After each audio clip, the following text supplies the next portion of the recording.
Please stand by for the National Emergency Warning System. Please stand by for the National Emergency Warning System. Please stand by for the National Emergency Warning System. Please stand by for the National Emergency Warning System.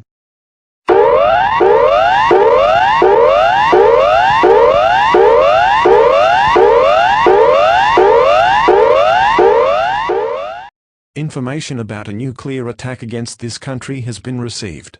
There are 7 Chinese nuclear missiles headed for Australia. The targets for these nuclear missiles are Darwin, Perth, Adelaide, Brisbane, Sydney, Melbourne, and Hobart. Prime Minister Scott Morrison is currently being transported to a safe location in Australia. Get to a shelter now. If no such shelter exists, get to a room on the lowest part of the building with a room with little windows and doors. Gather supplies for at least 16 days for your shelter. Gather electronics such as a flashlight, hand-cranked or battery-powered radio, and batteries. Gather food, canned water, bottled meds, pills, bandages, gauze etc. and your family.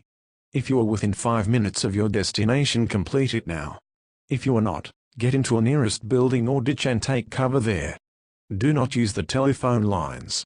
The telephone lines should be kept open for emergency use. The emergency alert system was activated to keep you informed.